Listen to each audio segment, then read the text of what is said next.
moja. Tumetoka tayari, tumekuwa karibu kumaliza mwaka. Ile yote ni neema mkubwa ya Mungu. Amen, amen.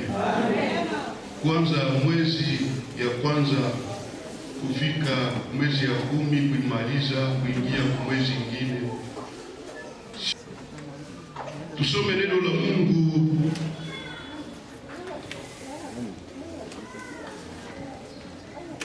Wokovu wala kuokoka inamaanisha mtu kutoka katika hali fulani ya shida fulani, mahali alijikuta alikuwa na ametoka hiyo nafasi, wamemtosha na hiyo nafasi, abaingie kwa ngambo nyingine.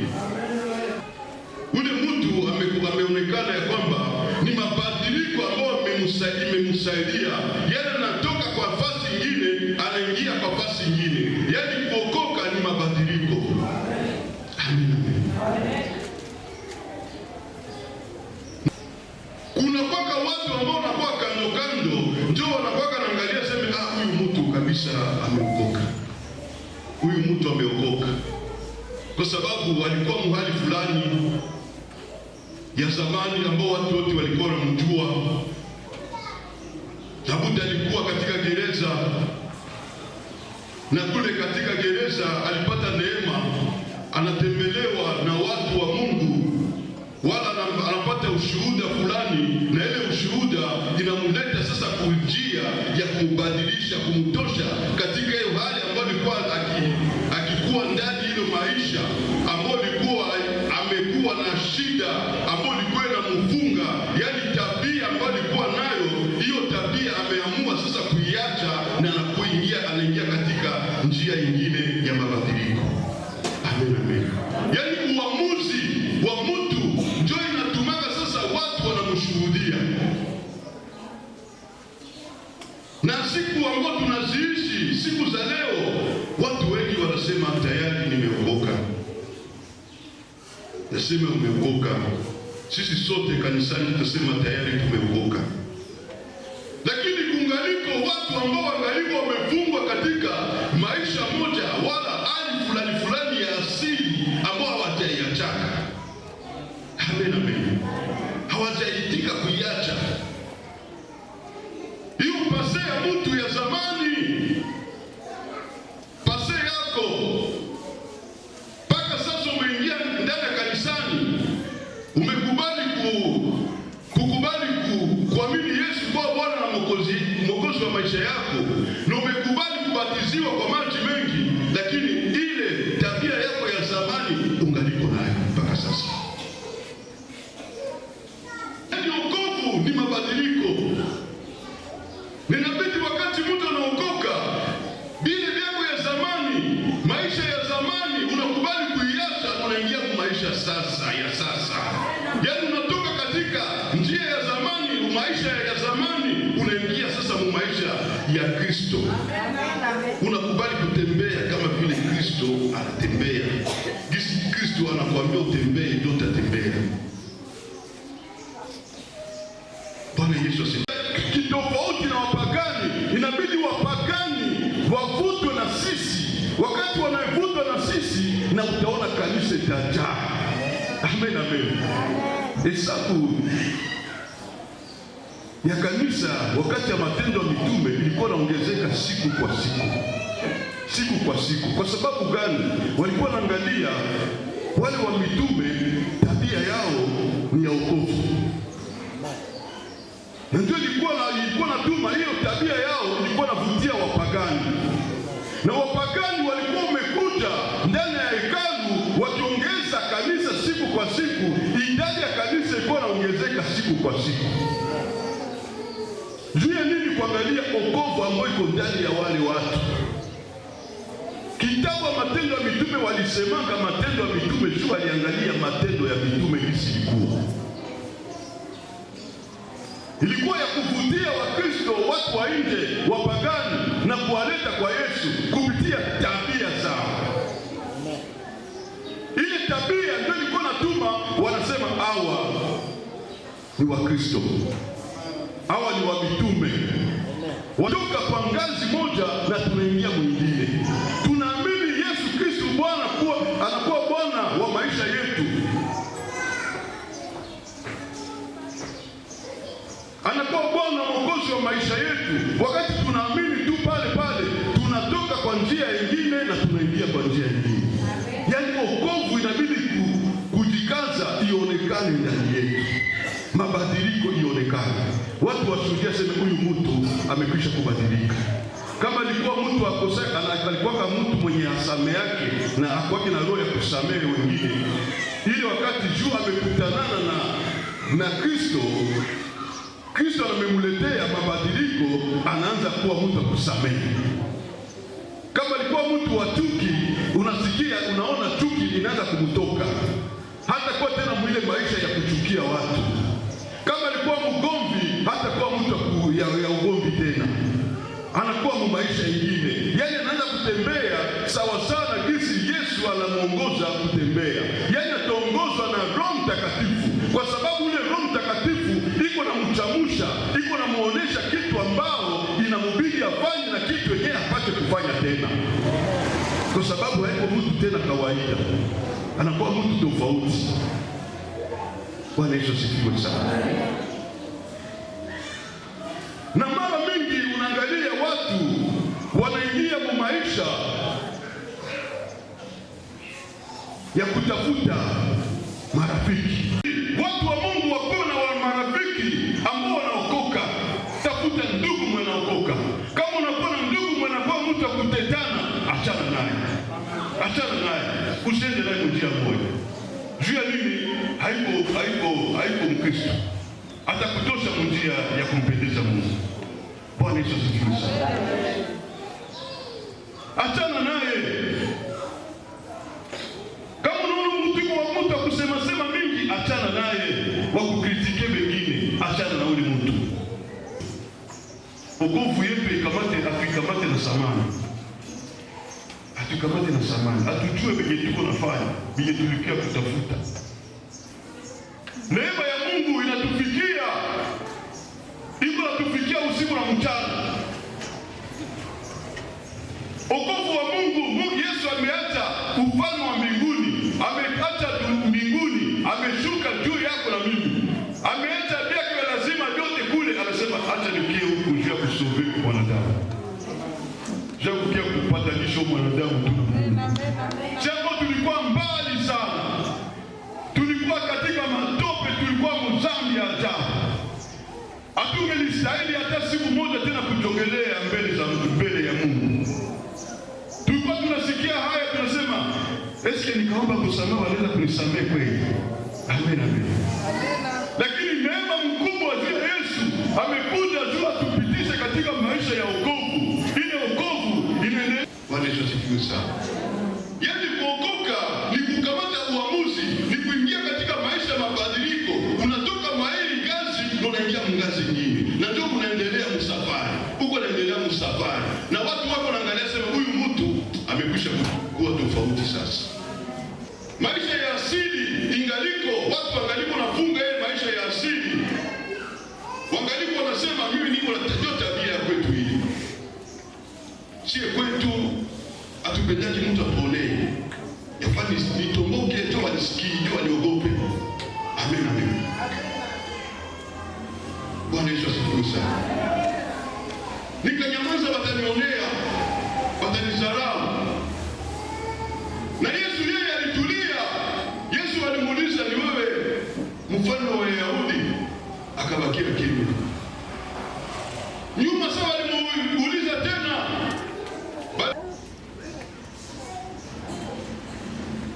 Tuko mparkini, kila mtu yuko na ngoa gari. Wakati wowote inabidi unajitunga mzuri sana. Unakamata position yako mzuri, ujue kama hauko wa dunia lakini uko wa mbinguni. Identite yako inabidi unaijua mzuri. Kama unajua identite yako hauko wa dunia, uko wa mbinguni, utachunga ile identite yako mzuri. Unasema niko najikaza juu nifike kwenye mwingine yetu mtakatifu ambao imekwisha kuandaliwa juu yangu. Amen, amen. Identite ya mwanadamu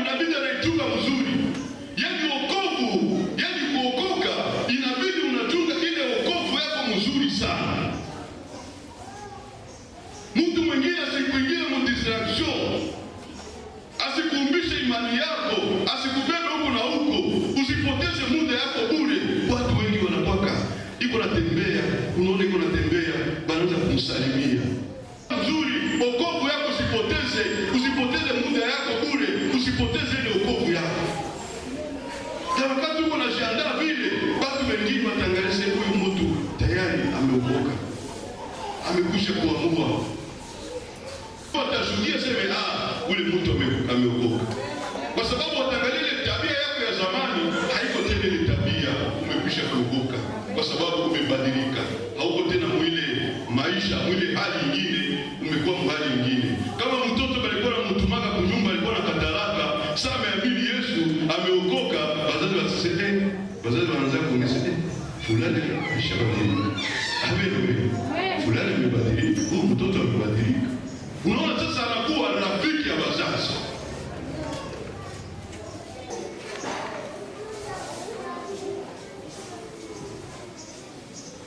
Corinthiens 2:14.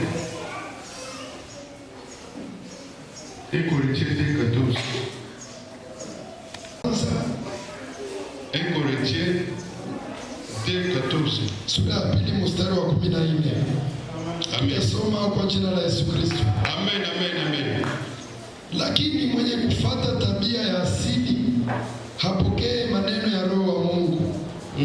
Kwa sababu maneno haya ni upumbavu kwake. Wala hawezi kuyafahamu kwa sababu yanatambulikana na Roho Mtakatifu. Amen. Amen, amen. Yule hawezi kuamini kusikia maneno ya Roho Mtakatifu. Yaani mwenyewe mwenye tabia ya asili hawezi kusikia maneno ya Roho Mtakatifu. Yaani yeye utamwambia hivi, juu umeokoka, huko unamwelekeza, lakini yeye ataendana na wewe kwa mabishano. Juu ya nini wewe hauko pamoja na yeye? Amen. Hauko pamoja na yeye. Yeye yuko kugiza, yuko kuvitu ili ya nini mliwahi. Amen, amen. Wako waliwahi. Bwana mwelekeza yeye unapenda kusaidie, lakini yeye anasema hapana. Yaani maneno ya Roho, yeye ataiona ni mpumbavu kwako. Bila kumsaidia, yeye ataikamata sasa si wako mpumbavu. Hataelewa. Maisha ya ukoka, huko nataka kumbeba huku, yeye yuko anaenda hivi. Yaani anakuwa kama vile tuseme nini? Samaki ya kabambani. Samaki ya kabambani na Teresa. Unataka kumwelekeza hivi kwa sababu yeye iko na kuona wewe hauko sawa sana. Yeye iko na kukamata wewe kwa mwiwai. Yaani kwa kukamata wewe kwa mpumbavu au ujue kitu. Hawezi kukuelewa. Juu ya nini? Anatembea maisha ya asili. Hali yake ya asili hayaiacha bado. Angaliko vile hali yake ya asili hayaamua kuiacha na iko naingia ndani ya kanisa. Unaona ile kushika sana. Na watu kama wale wako ndani ya kanisa. Nataka kumwelekeza hivi. Hapana. Anabishana na wewe sana. Anaweza kukuonesha na maandiko. Amen, amen. Amen. Anaweza kukuonesha na maandiko. Zuti kwa wakati ya siku za mwisho. Watu wengi watakataa mafundisho ya kweli. Watafuata mafundisho ya kuwapoteza. Na kuko watu kama wale wako ndani ya makanisa. Na watapotea juu ya kutosikia. Bwana Yesu asifiwe sana. Wokovu ni kitu ambacho tunatusaidia sana. Sisi ambao tumeamini, tuna wakati tunakamata uamuzi kwa mimi Yesu kwa Bwana na Mwokozi wa maisha yako. Inabidi ukamate uamuzi ya kutoka kwa ngazi nyingine na kuingia kwingine na kutembea maelekezo ya Mungu. Maelekezo ya neno la Mungu, utembee mwile maelekezo, na itakusaidia utamaliza safari yako nzuri. Kwa sababu uko unaenda msafari, inabidi unasikia maneno ya Mungu itakusaidia kufika kule mbele. Kuna kwamba wengine wanatembea mbele, iko naenda, iko natembea. Wao wanaanza kutembea, nyuma unamuona tena kuangalia hivi, anarudia tena. Kama kumsafari afanye kuangalia nyuma, songa mbele. Songa mbele. Shuko msafari. Songa mbele.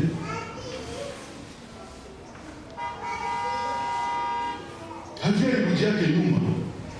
Na ajue kisha pilote isha dekole tu. Aisha wakisha tu motel.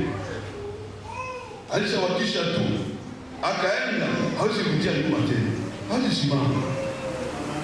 Na ndio tuko msafari, inabidi usonge mbele, tusonge mbele, tuendelee mbele, tusiangalie nyuma. Ukaangalia nyuma utapotea, utapoteza neema yako. Kule mbele ndio kuko neema yetu, lakini nyuma ni kupotea. Amen, amen. Roho anabatiza uzima. Amen, amen. Roho ni uzima. Sasa kama usikie maneno ya Roho utapotea, utabatia distraction. Hapa kwa dunia kuko wengine watabakianga tu juu ya dicho nguvu, mabishano, buyuwai. Amen, amen. Na si uparapande talia watabakia juu ya distraction. Abata sikianga sauti wa Bwana. Bei watasikianga sauti ni bali watajikuta endelea kujitakasa siku kwa siku. Wanafua mavazi yao siku kwa siku, usiku na mchana iko nafua mavazi yao, biko naitika uongozi wa Roho Mtakatifu. Amen, amen. Maelekezo ya Roho Mtakatifu ndio watakuwa biko na tayarishwa siku kwa siku. Juu ya nini? Watasikia sauti wa Bwana wao. Lakini wengine watabakia mdistraction ya dunia iliyowahi. Bwana Yesu asifiwe sana. Tasoma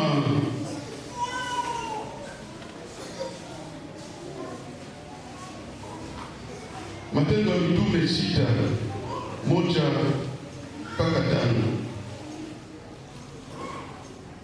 Tasoma Matendo ya Mitume sura ya 6 mstari wa 1 hadi wa 5. Tusome kwa jina la Yesu. Katika siku zile hesabu ya wanafunzi ilipoongezeka, Wayunani walinungunikia Waebrania kwa sababu wajane wao walisauliwa katika magawio ya kila siku. Wale 12 wakakusanya wengi wa wanafunzi, wakasema, haifai kwa sisi kuacha neno la Mungu na kutumikia meza. Basi ndugu, mchague watu 7 wa kwenu wanaokuwa wamejaa Roho Mtakatifu na akili, ili tuwaweke juu ya kazi hii. Lakini sisi tutadumu katika kuomba na kuhubiri neno. Neno hili likapendeza makutano yote, wakachagua Stefano, mtu aliyejaa imani na Roho Mtakatifu, na Filipo na Poroko na Nikanor. Amen. Amen. Habari ya matendo ya mitume. Hao mitume walikuwa waliangalia matendo yao ilikuwa inapendeza watu. Na ndio wakaambia wakasema, hao watu tufuate matendo yao sasa. Yaani wakaanza kuiga matendo ya mitume. Juu ya nini? Tabia ya mitume na namna waliishi. Wenye wanalala wanamke tuko Mungu. Tunatafuta. Tunasikia neno la Mungu. Ndio wakati shetani anataka iko na kudistract. Juu usisikie maneno ya Mungu. Usisaidiwe. Ubakie tu mdistraction. Chunge mzuri. Hapana kucheza na wokovu. Wokovu unatoka mbali sana. Kama unachezesha wokovu, inakono. Kuko mwenyewe unatafuta akupiganishe, akunyang'anye, akutoshe kwenye huko, akupoteze. Sasa inabidi unajichunga sana, usiingie mdistraction. Sasa tuko nasikia neno la Mungu. Neno la Mungu ndio dawa ya kukusaidia. Amen. Na ndio kutusaidia msafari. Bila neno la Mungu unaweza kukwaa na unarumia.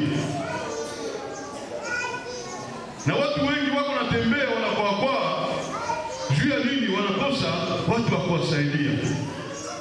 Wanakosa watu wa kuwasaidia. Neno la Mungu liko nakusaidia wewe na mie, puke tutoke katika njia hali ya asili tuingie mahali nyingine ya kumpendeza Mungu. Kule mbele tufike kiango ya kumaliza safari yetu kwenye tuko tunaenda. Kwenye Mungu yuko anatutayarishia kule mbele.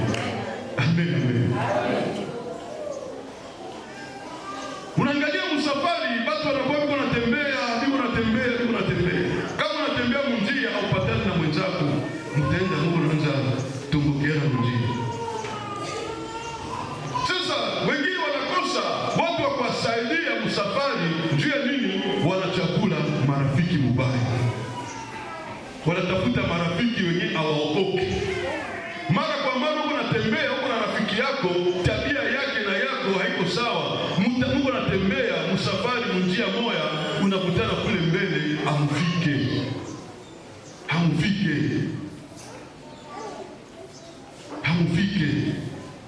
Juu ya nini munaanza kuzozana munjia?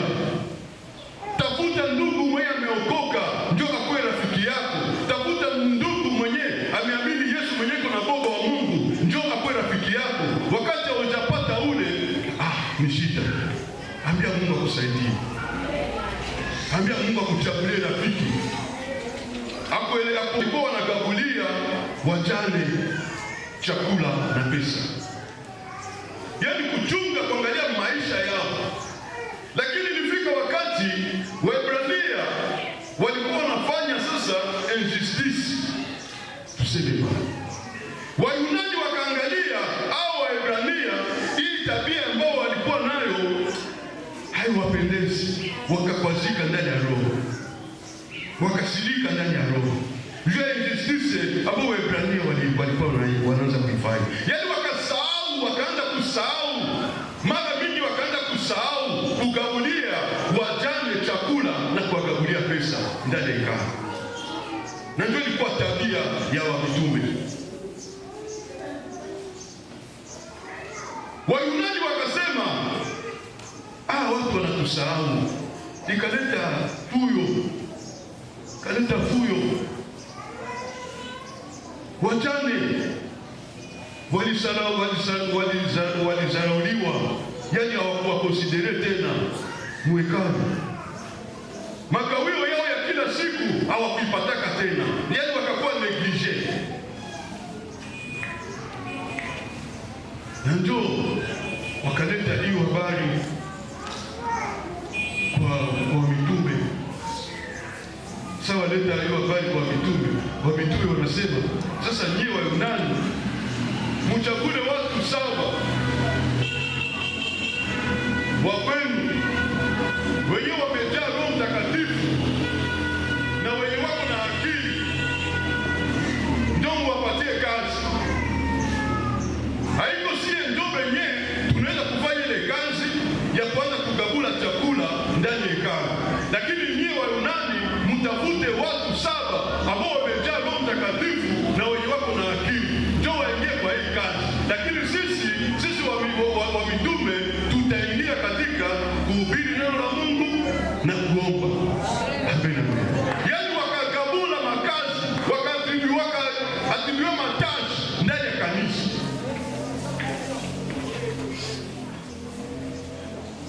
Mataji wa kanisa. Haiko mie pastor naingia nianze kukamata kama mchele, kama maragi, kama nini ndio nianze kwanza kamata niko naanza kabula. Hapana. Ministre de la parole anapaswa kufanya kazi yake ya kuhubiri na kuomba. Amen. Kuko wengine wanahusika mwele kazi. Yaani ni watu yake ndio wanafanya ile kazi. Ndio waliambia hao Wayunani wakasema wa mitume wakasema nyinyi mchagule watu yenu 7 wenye wanajaa Roho Mtakatifu, wenye biko na boga ya Mungu.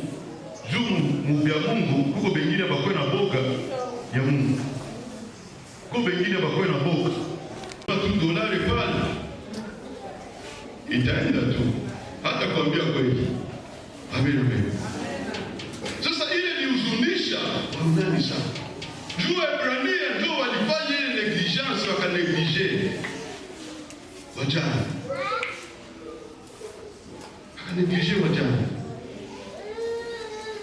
Hizo habari waliposema vile, wanafunzi wa mitume waliposema hiyo habari, ile kundi yote wakafurahi juu ya hiyo habari ambao walikuwa wajua wazie, lakini maneno ya hekima inatoka kwa watumishi wa Mungu.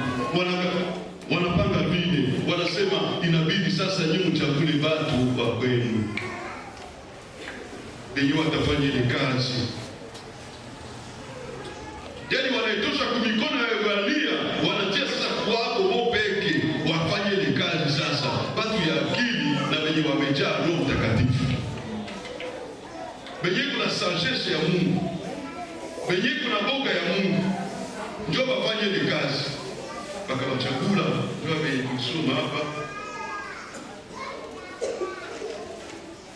ndio wenye tulisoma hapa.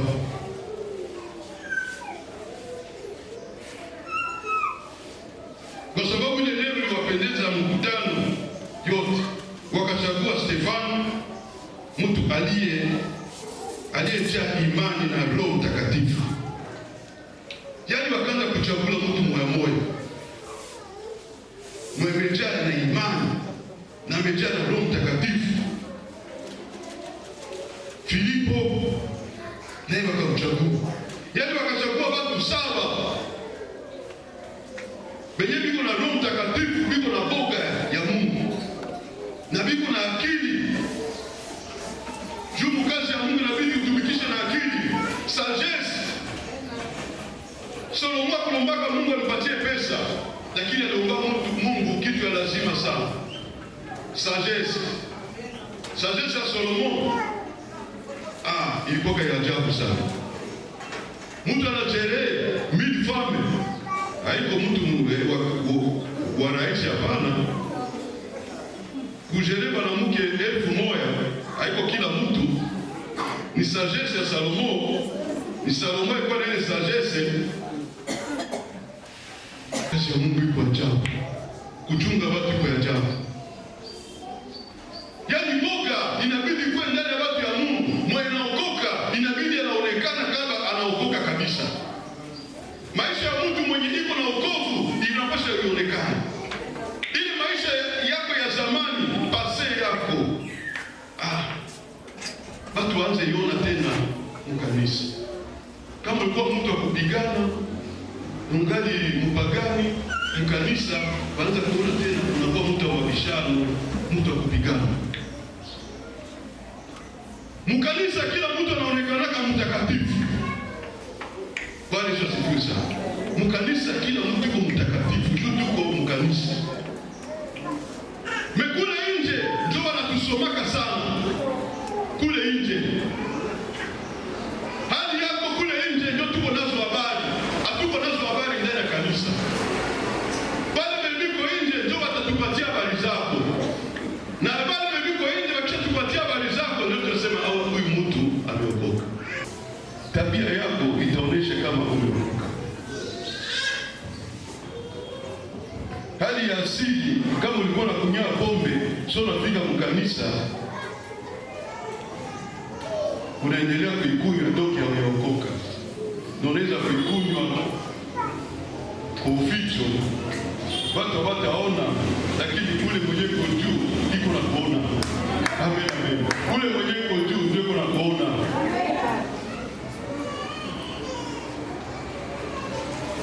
Ushuhuda ziko za mingi sana. Ushuhuda kwa mingi sana. Nimekusha kuona vitu vingi. Yaani inabidi utafute rafiki mwenye ameokoka maisha yako. Tafute ule ndugu mwenye ameokoka ndio akwe rafiki yako. Akwe sere yako. Sere na wewe wakati wote ukwe rafiki yake. Oni mushambo. Kisha yeye anasema acha niende. Niasikia boga. Niko sababu Mungu ataniua. Anaenda sasa sema aende uliza.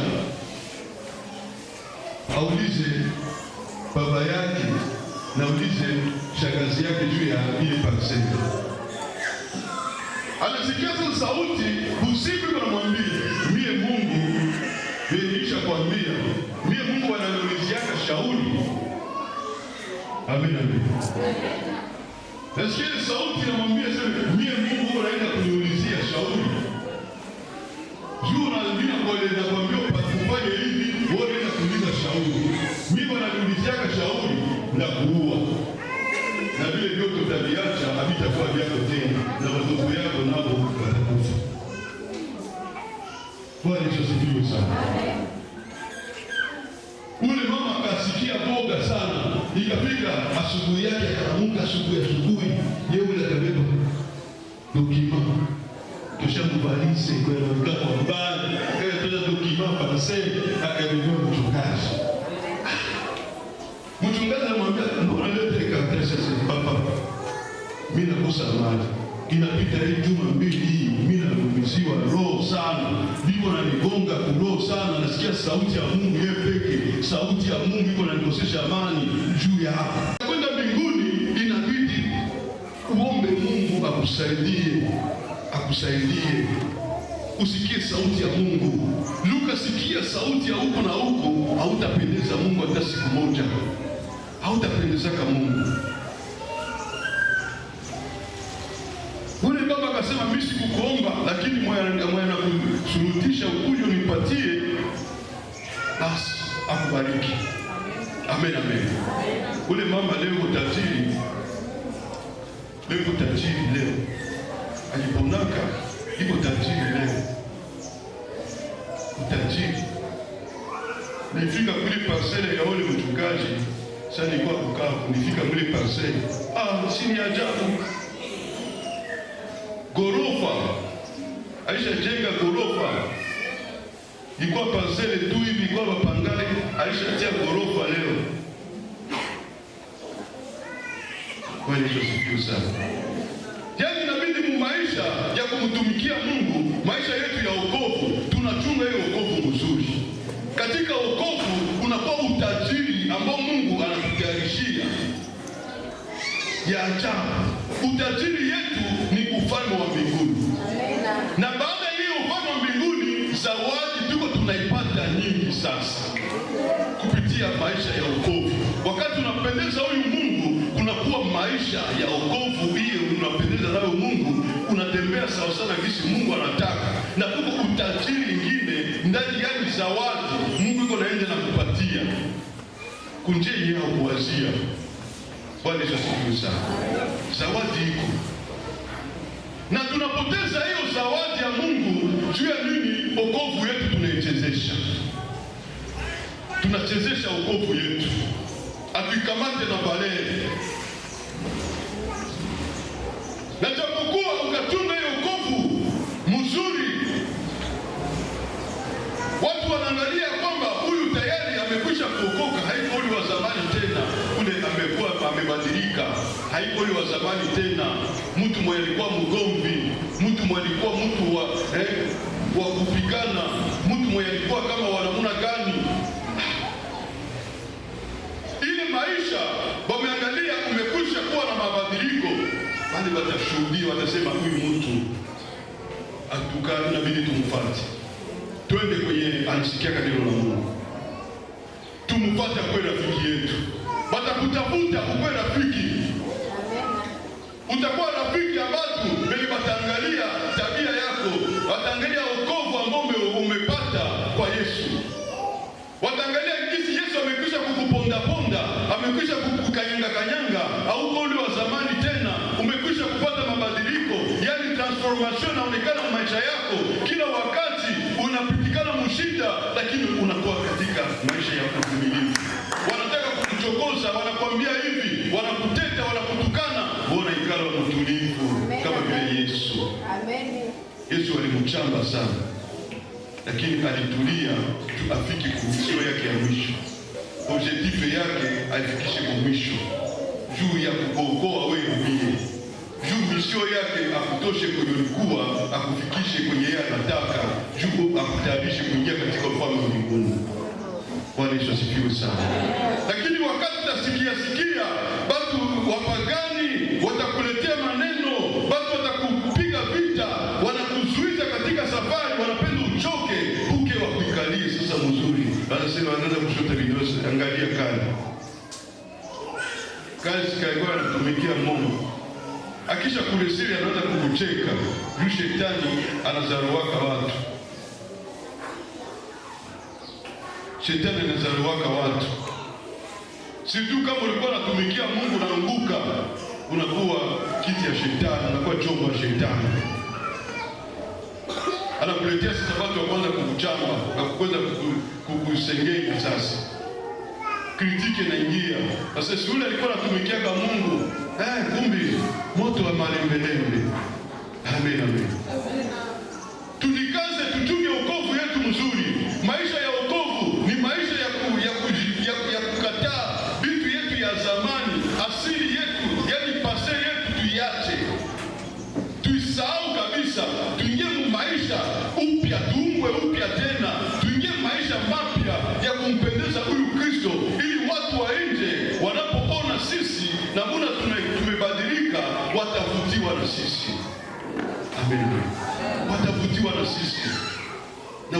kwa Yesu.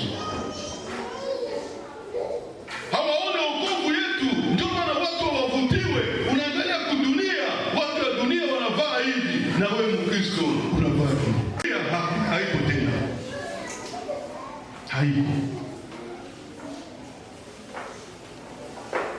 haipo tena.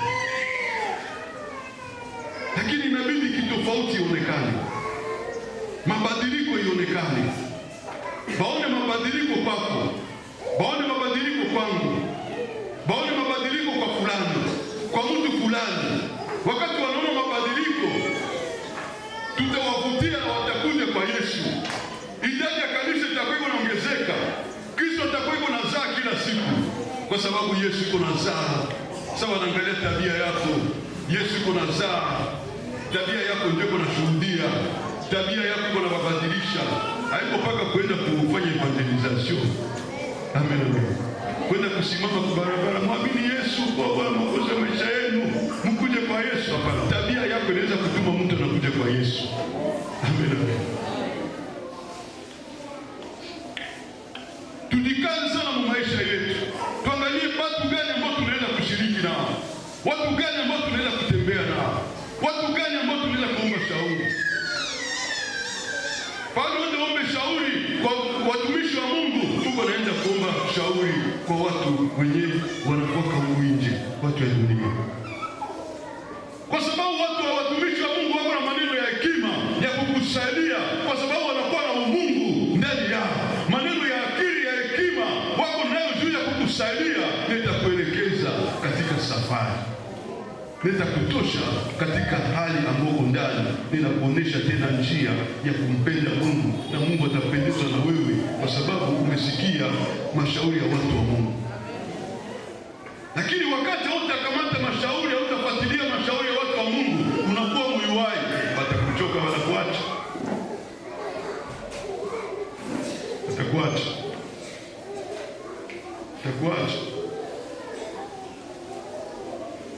Unaona mbuzi senda kula maraki ya watu, inaenda kula maraki na kata kamba, inaenda kula maraki ya watu mshamba. Mesema wanapigali jiwe la vunjika, ndio nataka kuya, iko na rukaruka hivi. Na mjeke na rukaruka.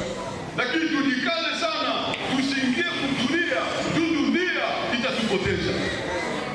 Dunia, siku ya leo, vitu mingi ya dunia imepambwa sana. Imepambwa sana. Tembea maisha ingine, tembea makobrese zingine, uone gisi dunia imepambwa. Hapa Goma dunia imepambwa. Tembea uone gisi dunia imepambwa, angalia maisha zingine gisi dunia imepambwa.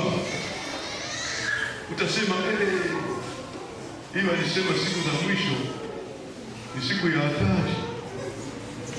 Watu mingi hawana wakati tena kuingia kusikia maneno ya Mungu, hawapendi tena kuingia maibada. Wanapenda kwenda kutafuta sana. Na kutafuta sana hapo ndio kupata. Amen. Kama Mungu akukupatia, akukutayarishia, hautapata. Yote tunaipata kwa Mungu. Dunia iko inatuingiza katika madisasio ya mingi sana. Kutafuta haiko mbaya, ni kutafuta, unatafuta na akili. Tafuta na akili. Lakini uko unaenda kutafuta na unapotea. Huko mwingine anaenda kutafuta na anaenda kupotea. Bwana Yesu asifiwe sana. Tasoma Yuda, barua ya Yuda 1 sura ya 4.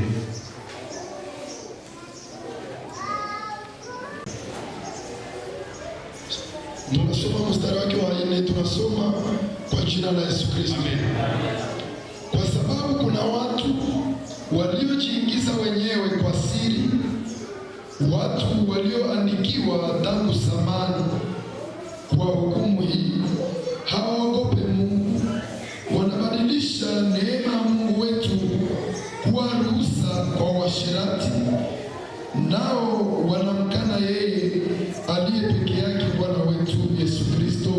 Amen. Ameingiza katika mahuduma, wanajiingiza ndani ya makanisa, na japokuwa ni watu wa kupotea tu. Juu ya nini? Wanaonesha matamaa zao, mafundisho ya uongo wanaitia, na wanapenda watu wawasikilize. Juu ya tamaa yao wanaingiza watu, wanapenda watu wawafuatilie. Yaani wanajiingiza, na japokuwa wale watu ni watu wa kupotea, wamehatarishwa kupotea.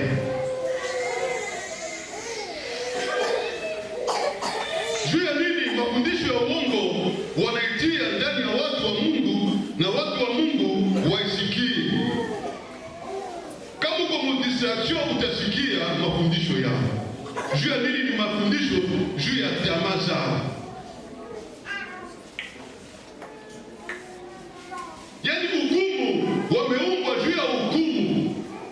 Hukumu, wanatembea na hukumu maisha yao, na ndio wanaona ya kwamba waingize watu katika ile distraction, puke watu waweze kupotea nao pamoja.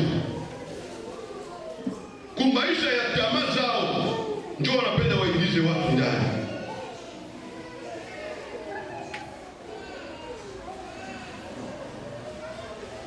Na ndio inabidi kujikaza sana, ufanye bidii sana.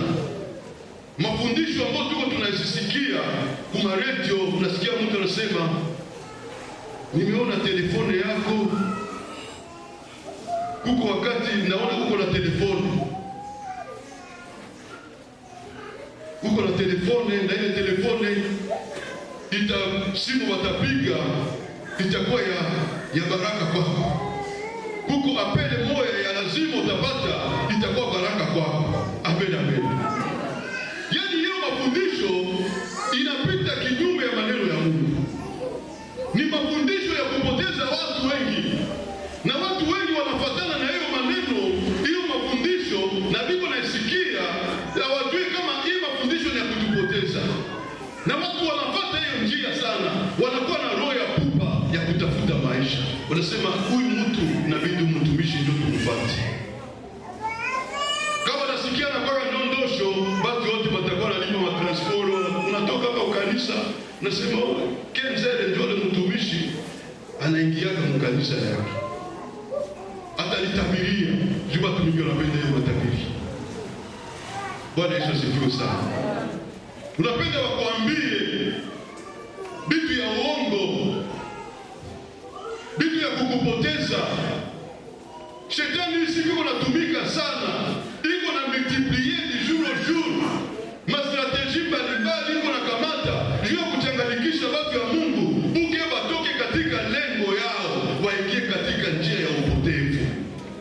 Amen, amen. Utoke kumsimamo yako, utoke kwa imani yako, uingie katika njia ya upotevu. Uanze kuamini huyu mwenye atakuingiza kwa upotevu, kwa sababu yeye amekwisha kuandikiwa katika hukumu, na hukumu iko natembea na ile hukumu. Anapenda na wewe akupoteze katika njia ya hukumu, akuingize katika hiyo njia yake ya hukumu, juu ya tamaa zake. Bwana Yesu asifiwe sana. Inabidi uangalie mtu mwenye unapasha kuambatana naye kwa maisha yako, mwenye atakuwa rafiki yako, mwenye iko mtu akusikia sikia, mwenye iko mtu akukwazika kwazika, mwenye iko mtu mwenye haiko kusema sema mingi wa kutetana. Kama ni mtu wa kutetana, achana naye. Yesu alikuwa wazi.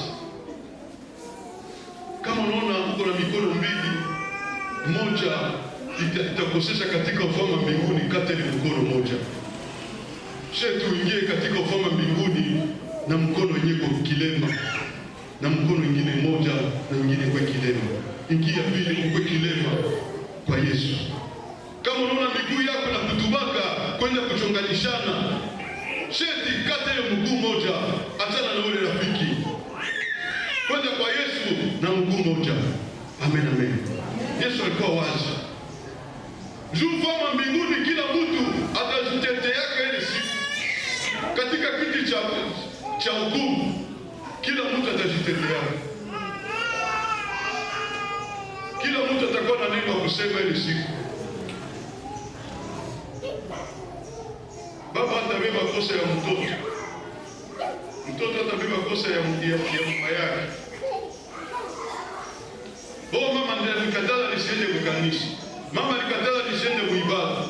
Ule atahukumiwa kungambo yake na wewe kungambo yako. Amina. Kila mtu atahukumiwa kungambo yake. Utaulizwa, wewe utaulizwa na mtoto ataulizwa. Na watakuonesha wenye walivumilia. Wale kama walikamata uamuzi kuendelea wanamaliza safari yao mzuri. Waliitika watukaniwe, waliitika kudharauliwa, waliitika kulala njala, walifukuza kwa manyumba. Bwana Yesu asifiwe sana. Tujikaze. Tuchunge wokovu wetu mzuri. Maisha ya wokovu ni kuichunga mzuri na mikono mbili, kamata hiyo mzuri sana. Ule kepele na kamataka balo yake isimponyoke. Jika mponyoka inaweza kuteleza linaingia. Amen, amen. Tujikaze sana mwi maisha ya wokovu. Wokovu yetu ionekane huku nje.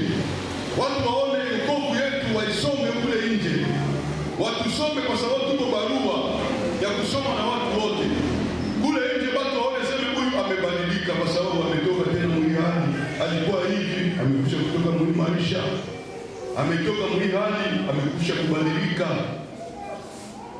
Alikuwa anapendanga pesa sana. Haya alishaacha mimi ya dunia. Amina.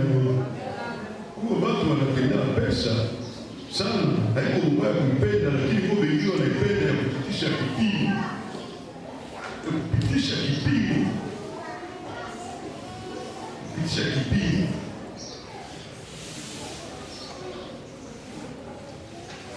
Haiko mbaya, ni mzuri. Ndio pesa haiko sabuni ya roho. Unajua hivi? Pesa haiko sabuni ya roho. So na siku unapata pesa na sio unafarijika, lakini atasiona hayo. Itakuingiza mwatari. Ukipenda sana itakuingiza mwatari. Ukakuwa na mtu mwenye anapenda pesa sana, siku moja atakubeba mwende mkule ku restaurant. Mwende kula ku restaurant, haiko ubani mzuri sana. Amen, amen. Kisha utashituka acha kutilia bieri pale. Mkunye bieri. Na japo liachaka. Wewe unaenda pasi ya raha. Unaona sakisi umefika, unasema acha na mimi nikunywe, nisipate basi nione niko nyumba. Amen, amen. Unaweza kuwa na bosi yako anakuambia twende na wewe pamoja. Anakupunguzia na wewe ukunye pombe. Au anakuambia akutafutie kahaba. Akupatie kahaba. Wewe unasema juu ya kumfurahisha unaitika. Pesa iko mbaya sana. Mungu akwenda kusaidia. Tumikisha na akili. Mtu mwenye Roho Mtakatifu anapaswa kuwa na akili. Waambie Mungu akupatie akili na kupatie Roho Mtakatifu mwenye atakuwa na kuongoza, mwenye atakuwa anakusaidia. Uke uweze kutunga wokovu yako mzuri. Pasipo Roho Mtakatifu kukusaidia, pasipo wewe kuomba Roho Mtakatifu akuwa anakusaidia, akupatie akili na upatie roho ya woga wa Mungu, utaingia mwatari. Inabidi waambie Mungu akusaidie. Uchunge wokovu wako mzuri. Kusafari, tuko msafari, kunakuwa vita ya mingi. Kunakuwa kule mbele ufike kwenye huko tuko tunaenda, kunakuwa shida. Kunakuwa shida kule mbele. Lakini inabidi umalibu kutraverse, usote ile etape. Ujikaze usote puke ufike kule. Amen. Usote utembee huko nakimbia, usote puke ufike kule mbele, umalibu safari mzuri. Mungu atubariki na bariki. Na Buddha